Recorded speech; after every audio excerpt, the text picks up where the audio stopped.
Today, from this moment on, I'm done being your ATM.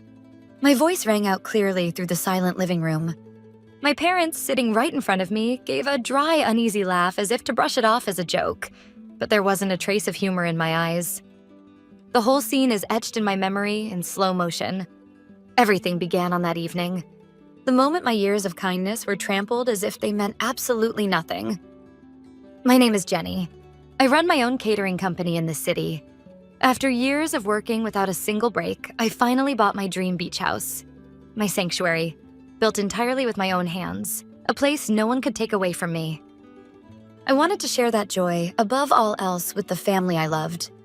The only reason I'd worked this hard was because I wanted to make life easier for them one day. I truly believed that with all my heart.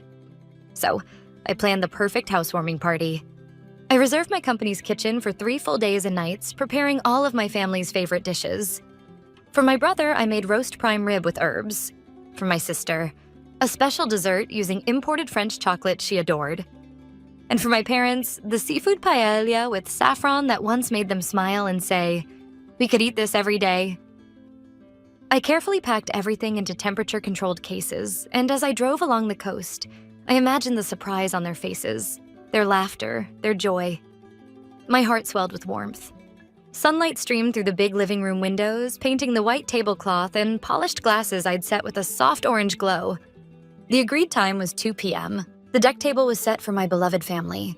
But as the clock ticked past 2 p.m., then 3 p.m., there was still no sound of a car pulling in. The perfectly roasted beef went cold. The beautiful dessert lost its chill.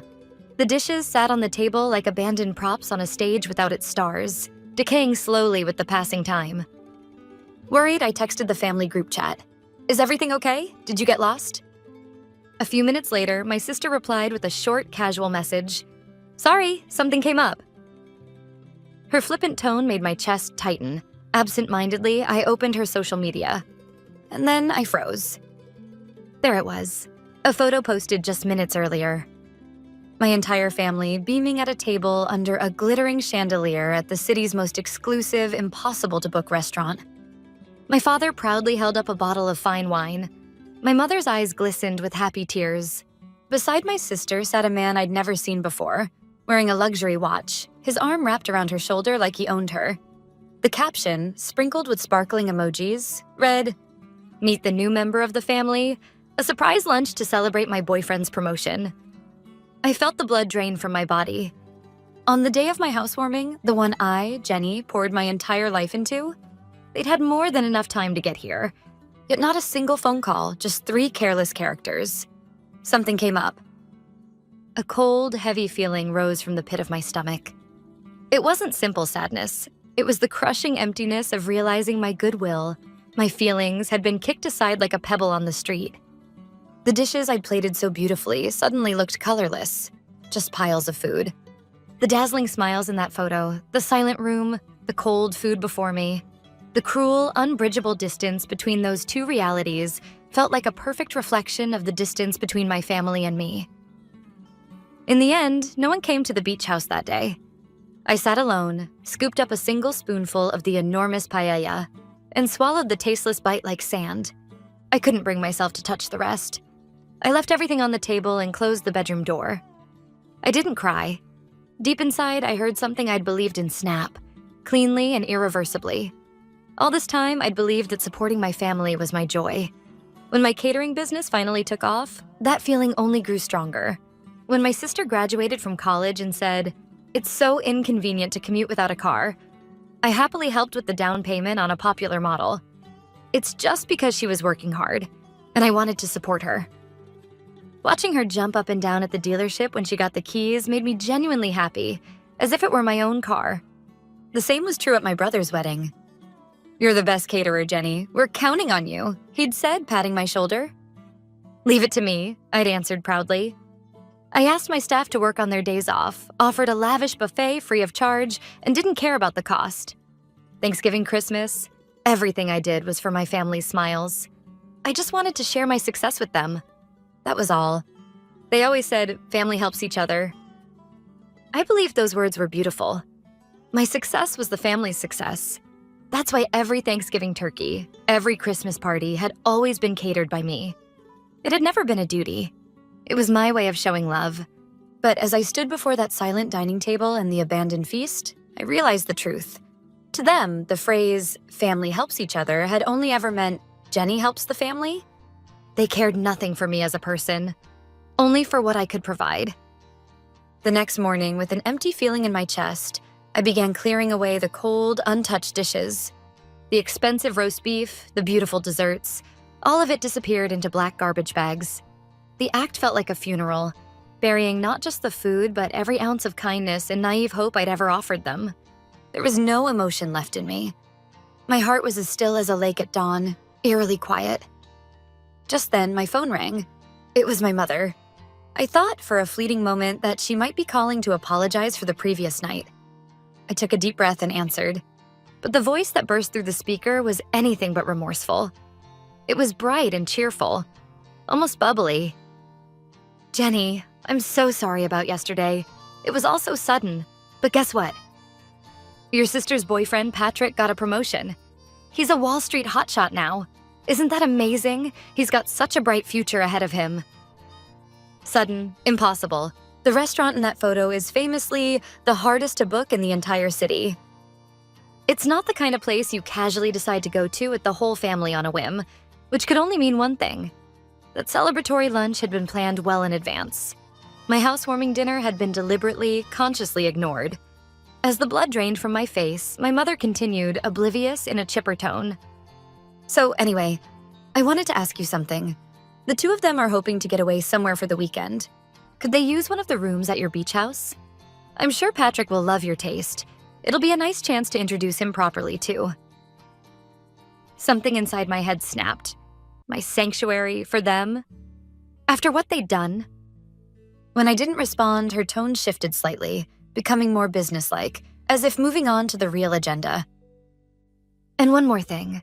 Your father and I were talking. Things have gotten a bit tight with the mortgage payments, so we were wondering if we could use the beach house as collateral to take out a small loan. You know your success was only possible because of our support, right, Jenny? In that instant, something solid and cold, like steel, took root inside my once quiet heart. No, I don't understand at all. Even I was startled by how cold and emotionless my own voice sounded. For a moment, she was at a loss. Huh? Jenny, what did you just say? I didn't catch that. I said I don't understand a single thing you're saying. Not one bit. This time, I spoke clearly, deliberately, like shattering ice with each word. My success came from working through sleepless nights, swallowing my pride to win over clients, and building everything alone in the dark. And you call that your support? Don't make me laugh. Who was it that told me starting a business as a woman was too risky? Who warned me over and over, what will you do if you fail? Who was it that, when I called you crying at night because I couldn't make payroll, said, see? I told you to stop chasing childish dreams and get a stable job? Who is that? I don't remember saying that. We were just worried about you. I could practically see my mother's panic through the phone. I cut her off. Worried? Really? Do you want me to read out the list of money I've given over the years? The down payment for my sister's car? The entire cost of my brother's wedding catering? All of it came from my love for this family, from my goodwill. Not because I owed you anything. And how did you repay me? On one of the most important days of my life, you crushed my efforts without so much as a phone call. And the next day, without a single sincere apology, you have the nerve to ask me for more money. Is that what you call family? On the other end of the line, there was only silence. I kept speaking, as if pouring out years of black sludge that had settled in the depths of my heart. I'm done. I'm done being your convenient wallet, your tool to fund your vanity and greed. Wait, Jenny. I heard her voice rising in protest, but I hung up before she could say anything else. Then I walked straight to the living room and sank into the couch. With trembling fingers, I opened my banking app. Every month, I had been sending money to cover my retired parents' gym memberships and lifestyle expenses. I pulled up the automatic transfer settings. There wasn't a shred of hesitation left. With firm resolve, I tapped the Stop Auto Transfer button. There would be no going back. A cold confirmation message appeared on the screen. Are you sure you want to proceed? I pressed yes, without a second's doubt. Each entry in that transfer history was a testament to my goodwill, and now a monument to my foolishness. I had chipped in for my sister's car and helped her find a place to live so she could live comfortably. All those glamorous social media posts of hers were built on the back of my labor. I quietly swiped the close account button, feeling nothing. Not a single drop more of my hard-earned money would go to them. Once everything was done, I opened the family group chat, and I typed a single, simple, decisive sentence. From now on, I will no longer provide any financial support. The moment I hit send, my phone exploded with notifications. It was like striking a massive beehive with a stick. Calls from my father, my mother, my brother, and my sister flooded the screen like a waterfall. The family group chat plunged into chaos. It started with my mother's message. "What do you mean?" Then came my brother's, "Hey, are you serious?" And soon, my father's frantic texts filled the screen one after another. "Hey, there's no money in the account." "What about the Christmas party and Thanksgiving catering?" "Unbelievable, you're the worst." In an instant, my screen was flooded with their messages. I stared at the screen silently, then flipped my phone into airplane mode. A complete silence, as if I'd been cut off from the world, filled the space around me. But it didn't last long. Minutes later, the landline started ringing violently. They must have realized they couldn't reach me on my cell. I didn't pick up. I waited until the voicemail kicked in, and then my mother's hysterical voice blasted through the speaker. "Jenny, what is going on? This must be some kind of mistake. Don't play games with us.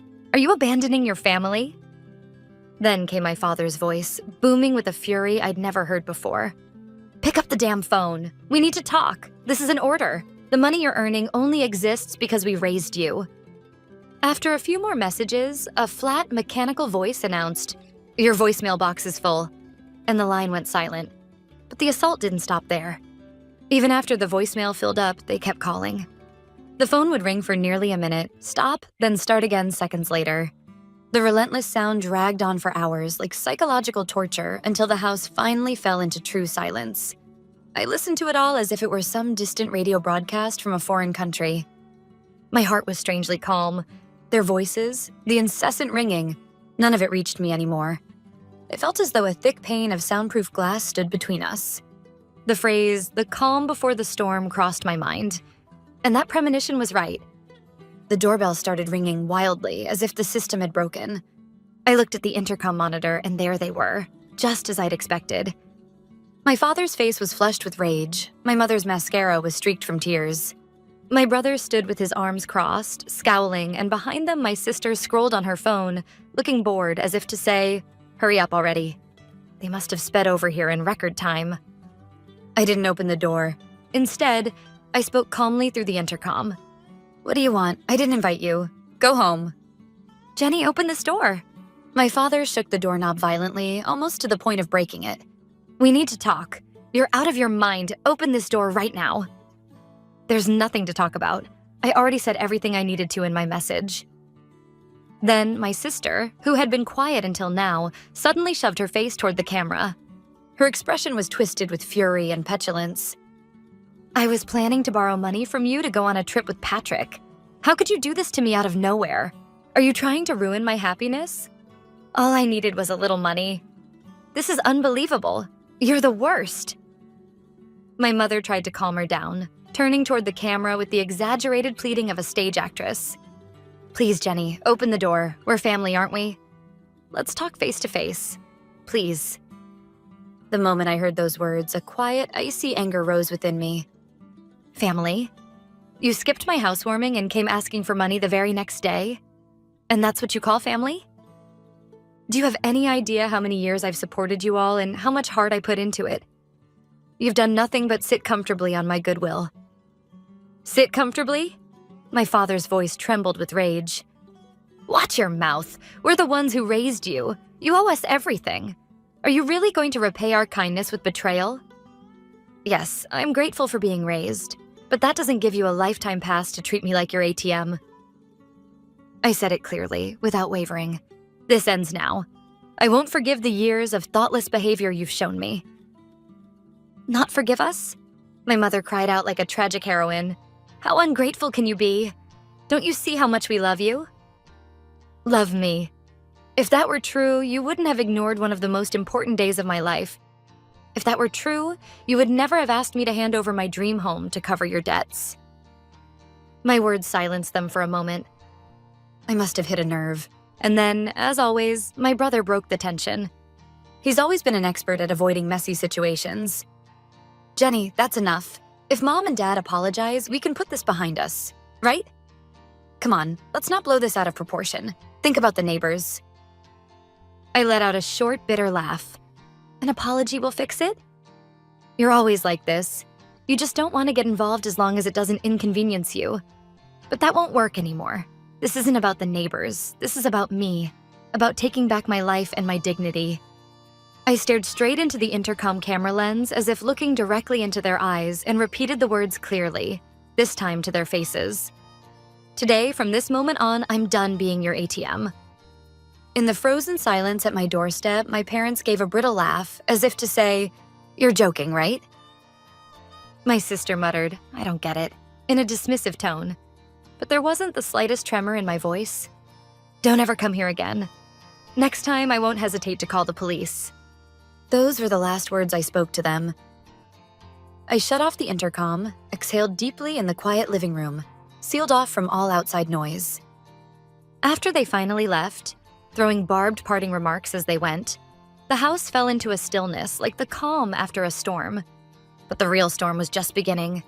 Starting the very next day, my phone began ringing incessantly from unfamiliar numbers, like some kind of curse. They must have realized I'd blocked their numbers and resorted to payphones and disposable cells. I never answered. The voicemails they left grew more intense by the day. At first, it was my mother sobbing, "Please, Jenny, reconsider." Then it turned into venom. "You ungrateful child, I didn't raise you to be like this. How can I ever show my face to the neighbors?" My father bellowed, "You're disowned. Don't ever set foot in this house again. I'll destroy your company." Meanwhile, my sister posted daily on social media attacking me. Because of my cold-hearted sister who values money over family, my life is ruined. Each post was accompanied by a staged selfie with fake tears streaming down her face. Her friends, people who knew nothing, flooded the comments with sympathy and condemnation. What a terrible sister. Unbelievable. Rich people really have no heart. Their words cut into me like invisible knives. Then the line was crossed. A message arrived from an unknown account. "We know where you live. Be ready." That sentence went far beyond a family dispute. A shiver like icy fingers ran down my spine. I was no longer the naive, good person who endured everything in silence. I headed straight to the nearest police station. I submitted everything.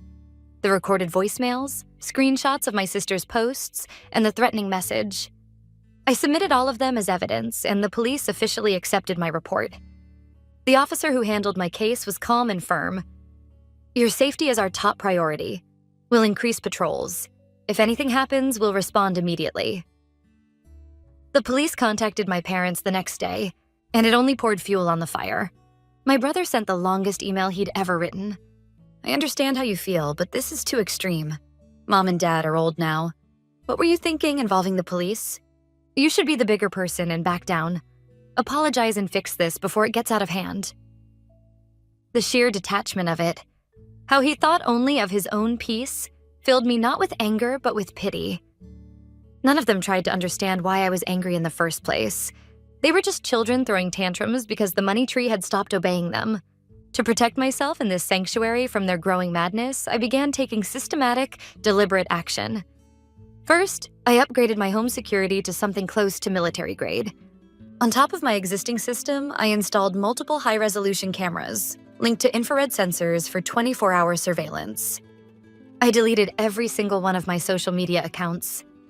Anything that could disturb my peace had to be cut out completely. I changed my phone number and gave the new one only to a handful of trusted colleagues and a few close friends from my student days. My world suddenly felt simpler, clearer. And most importantly, I contacted the company's legal counsel. I laid out everything that had happened and handed over all my recorded messages and screenshots as evidence. We prepared thoroughly for any future attempts by my family to make financial demands or challenge the ownership of my beach house. After listening carefully, my lawyer said firmly, "Jenny, you've done nothing wrong. This is legitimate self-defense, protecting your rights. Stand firm. We'll defend you with everything we have." Those words became my greatest source of strength in my lonely battle. Weeks passed, and the flood of messages and calls from my family vanished as if it had all been a bad dream. The decisive blow was a content-certified letter sent through my lawyer, warning, "Any further contact will be treated as stalking and harassment, and we will immediately pursue a restraining order." They finally understood. I was no longer the convenient, compliant Jenny they once controlled. Months later, life at the beach house had settled into a quiet rhythm again. During a routine call with my attorney to confirm some paperwork, he prefaced, almost casually, that he wanted to update me on my family's current situation. I hadn't asked, but as he explained, he'd been keeping track to avoid any unforeseen legal trouble. What he told me wasn't shocking. It was exactly what I'd expected, but it painted a vivid picture of their lives after me. First, my parents. They had finally been unable to keep up with the mortgage on their own and were forced to let go of the house they'd lived in for decades. My proud father couldn't accept reality, drinking more with each passing day, while my mother begged relatives and old friends for money, playing the part of the poor, abandoned mother for anyone who would listen. But their shallow sympathy act no longer fooled anyone. As for my sister, she'd been dumped without ceremony by Patrick, the supposed Wall Street elite. The moment he realized I was no longer backing her financially, his demeanor turned ice cold. Her once glamorous social media presence disappeared completely. She took on part-time jobs to make ends meet, but couldn't stick with any of them. Her favorite line these days, I was told, is still, "My life is ruined because of my sister." And then there was my brother, the ever-apathetic observer. He had become the primary target of financial demands from my parents and sister, trapped in the crossfire and miserable. He sent me one email, the same tired refrain. If you just apologized, everything would go back to normal. I didn't reply. The peace he longed for was unraveling by his own hands. Even after hearing all of this, my heart remained perfectly still. When I hung up the phone, I exhaled slowly. Their story was unfolding somewhere far away without me, reaching its natural conclusion. That was all. A few days later, my phone rang, an unfamiliar number. Something in my chest stirred uneasily as I hesitated, then slowly pressed answer. "Hello, Jenny?" It was my mother's frail, trembling voice. For a moment, I stopped breathing, ignoring the legal warning letter to call me. What did she want now? I braced myself for another plea for money, but her words took me by complete surprise. "I wanted to apologize. We got the letter from your lawyer, and for the first time, really, just a little, I understood how much we hurt you. We were wrong. We took your kindness for granted. We never saw you as a person in your own right. I'm so sorry." There was no lie in her voice. She probably was truly remorseful, but my heart no longer wavered. Once trust is completely broken, it can never be restored. I accept your apology, but things can never go back to how they were. I'm living my own life now. You and Dad will have to do the same. I ended the call quietly. That was the real goodbye. This house, this view, and this irreplaceable silence. Every bit of it is something I fought for and claimed with my own hands. My life begins anew, here, today.